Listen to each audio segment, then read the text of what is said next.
Chili D, and I'm going to be your safari guide to the Harambe Wildlife Reserve today. But before we get started, just a safety reminder, please remember to stay fully seated at all times to keep your hands, arms, legs, and feet inside the vehicle as well. It's be pretty bumpy out there, so if you have cameras, you're planning on taking pictures, I do recommend the sports mode or live action mode and having your cameras ready. Now when you do reach those animals, please refrain. And let's get started.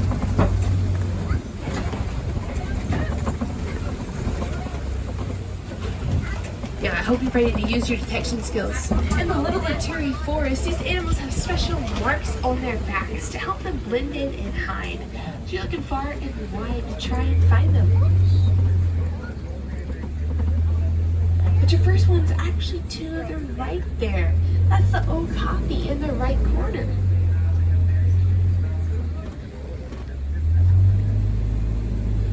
You might be seeing some zebra pants on that guy. That looks like rays of sun as they walk around the forest. It's a great camouflage. It helps them keep from being seen. They do so well. No one actually believed that those guys were real until they really discovered them in the 20th century. I'll tell you, those stripes, they are unique to every single one of them, which allows for their babies to identify them, which is just like zebras. But they're not even related to zebras, but instead the giraffes. It's actually a very similar bone structure and share really long tongues to gather their vegetation. Oh, but down here by the water hole, that guy, that's a black rhino to the left.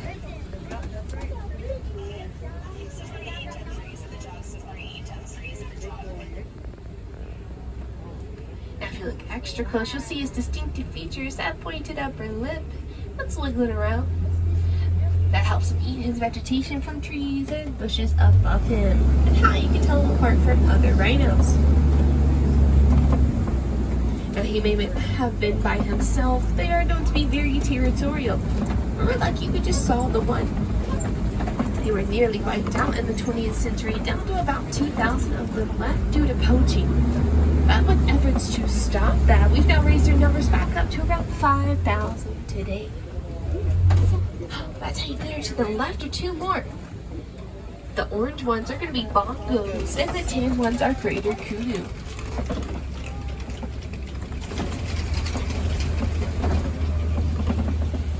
Bongos are going to be another expert of the forest, using their horns and stripes to keep them being seen. And they do so well, they're actually nicknamed the ghost of the forest.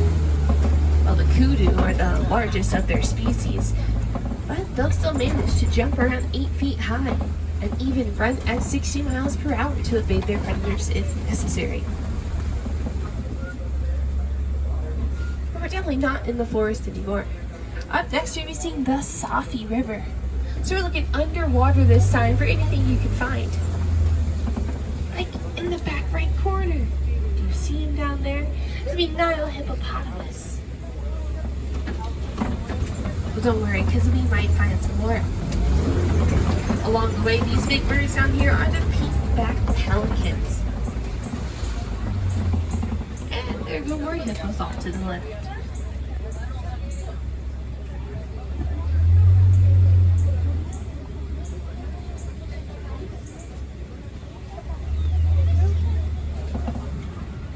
There's actually only 8 species of pelican in the world, and those guys are the only ones who actually nest in trees. They'll do it collectively in groups of nearly 500 at a time. Well, those hippos, those guys spend nearly 16 hours underwater a day. It is their life source, and it keeps them protected from that sun. And ironically, while they're in there for so long, they're actually too heavy to swim. You can usually find them sinking all the way down to the bottom and walking, running, and jogging to move. Oh, but there's one sunbathing to the left. When they find it cold enough, they'll come out and sunbathe or eat the grass. But they're not the only ones here. Those guys are Nile crocodiles.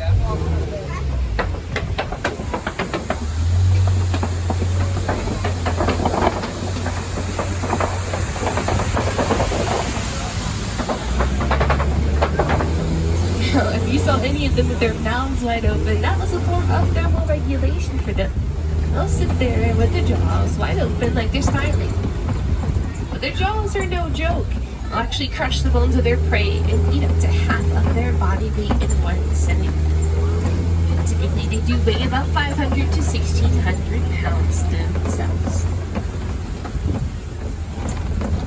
We have moved quite far past them now, and that means you're headed over to your next location.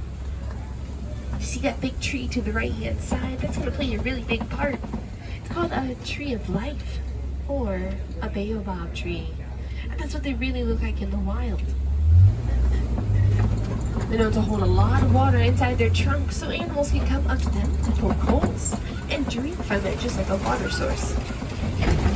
Must be very helpful in the wild in Savannah, because you won't find as many water sources, and you won't find near as much vegetation either, so they won't have many hiding spots.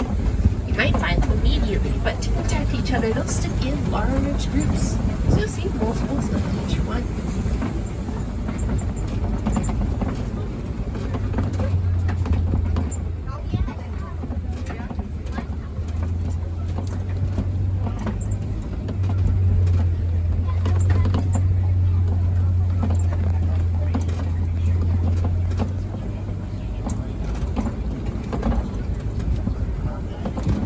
Now it looks like they're all hiding over this way, so we're going to try and get a closer look.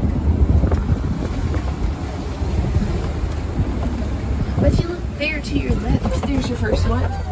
That's the African wild dogs.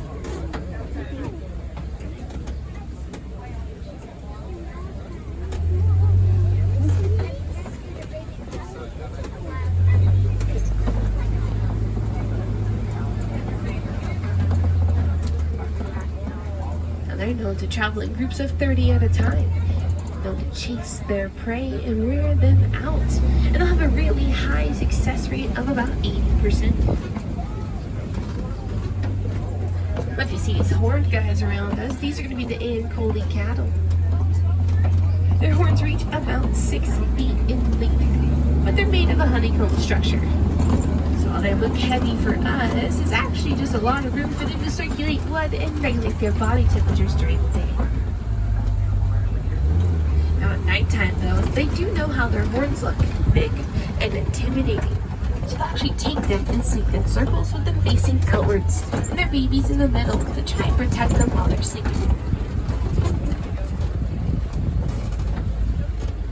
Over to the left, that's your next one. Those are 2 elands.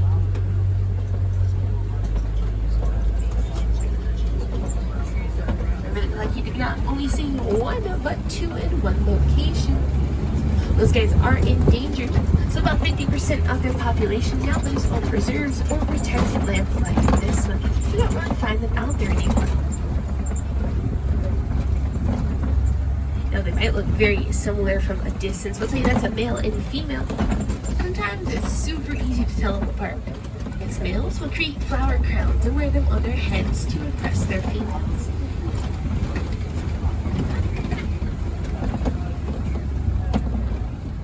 Coming up to something else. Over to the right, that gray body is what we call a wildebeest. Usually, you find a whole bunch of them out here. They stick in the largest herd of them all of nearly 1.5 million. So if we continue to see some out there, don't be surprised. But you might even find those tiny guys, which are called springbok. They're a small species of antelope, but they're actually among the top 10 fastest land mammals. They'll reach speeds of 50 to 60 miles per hour while they run, and they'll even jump like a spring to evade their predators.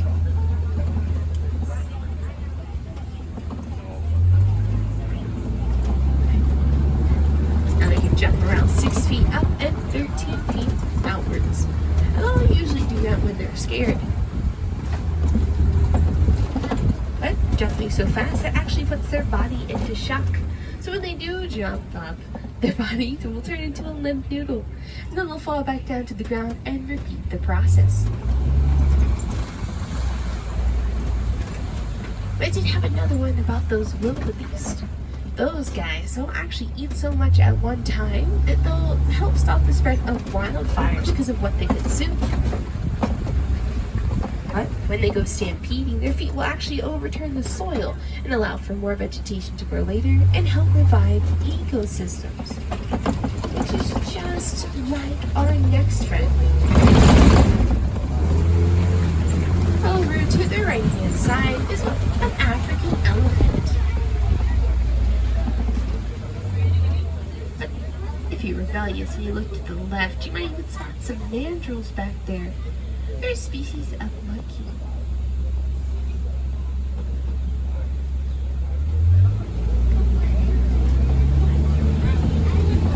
They might be a little small, but they're actually the largest species of monkey in the world. A grown male reaches about 100 pounds.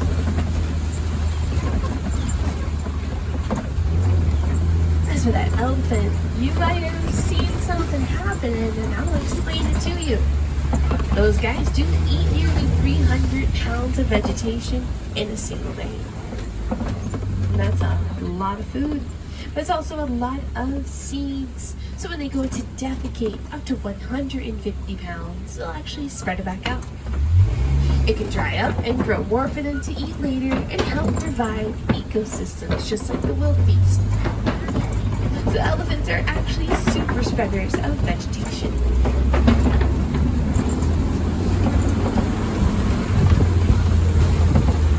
Surprisingly, vegetation is not the only thing they eat. If you see these big walls forming, they're made of red clay. They'll dig into these with their tusks and eat it to get their nutrients from it. So if you see any tusk marks, you might be finding some more elephants soon.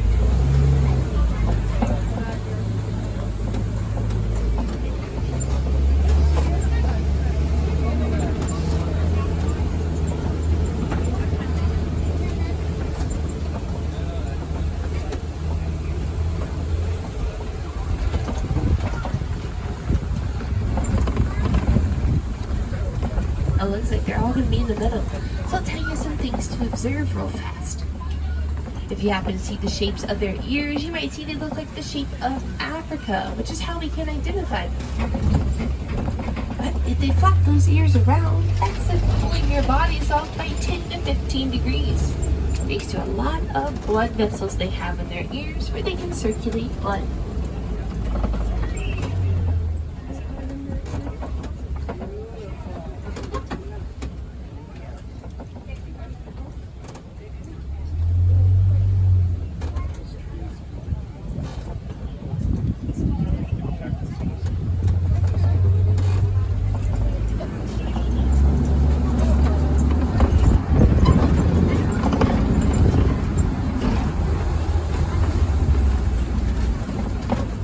Looks like we're coming closer to a big mud hole, though.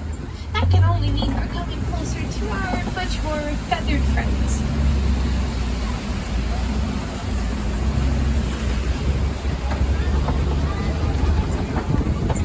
These guys are the greater flamingos.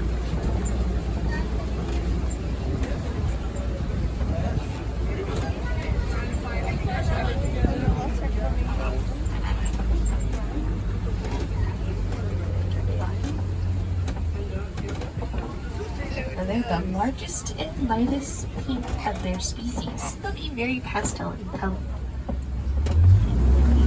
As for that mud they're standing on, they'll actually use that. They'll scrape it together with their beaks to create nests for their babies. They'll build them about 12 inches high and they'll bake in the sun, so they're pretty sturdy. Being so high, it actually protects them from floodwaters and from heats off the ground. But these guys play in mud too. They're the white rhinos.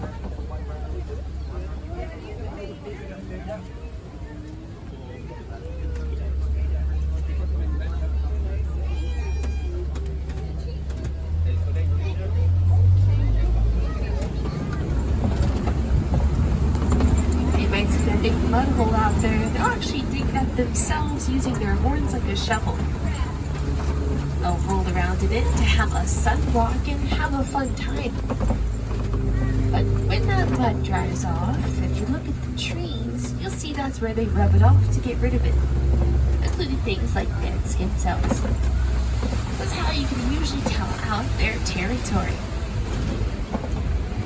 But make sure you're still looking over to the left, because you might spot something else on these hills. These guys will use their spots as a camouflage. It might be really hard to find them, but we're going to try our very best.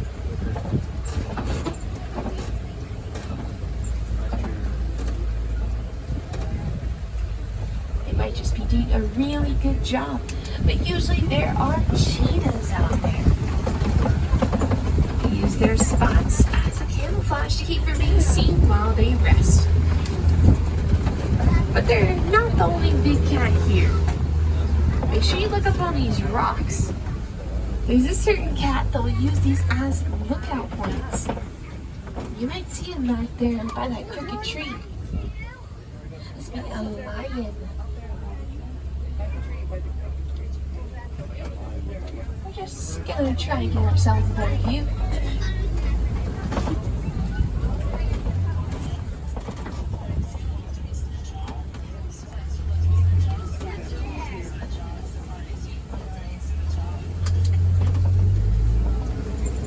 Along our way, if you look over there to the right, that's what we call a water buck. Those guys drink a lot of water for an antelope. They're usually found near a source of it. But let's get you closer to those lions.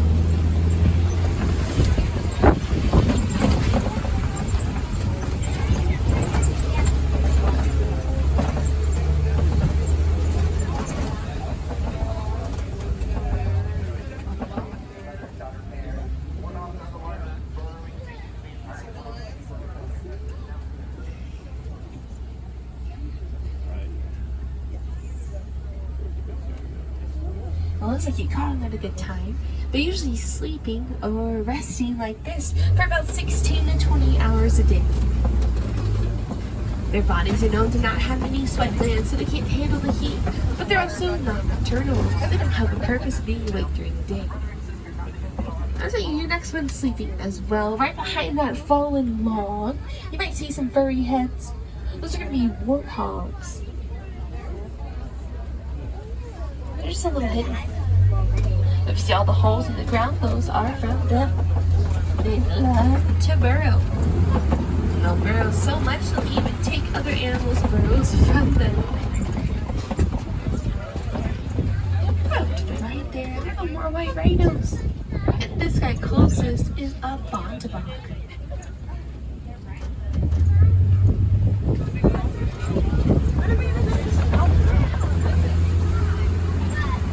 Now, reserves like this one's the only places you can really find a Warthog anymore, so he's pretty special in himself. They were nearly wiped out a while ago, down to about 17 of them left. But a farmer got curious. He decided to fence them in and keep them as pets, and we've now raised their numbers back up to about 3,000 today, which is almost a healthy amount for their natural environment. Looks pretty impressive. But passing it by means we're coming up to our final location, the Warden's Outpost. And they even keep an animal here for themselves. Nigerian dwarf goats.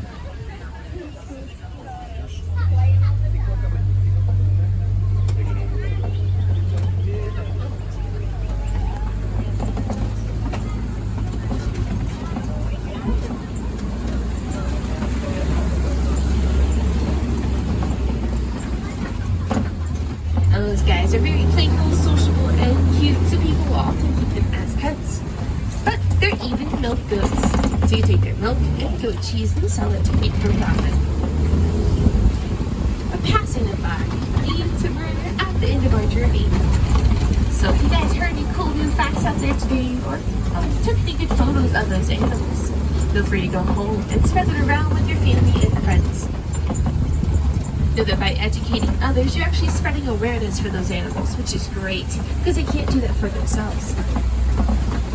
You notice I did mention a lot of them are endangered or losing their homes every day from things like deforestation and landscape changes. So they really do need our help.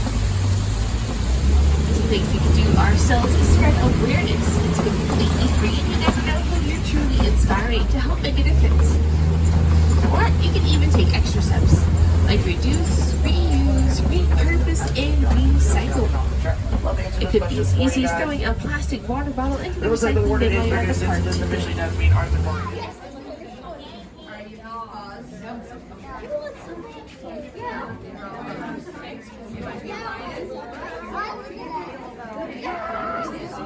Oh, did you get them in cooking motion?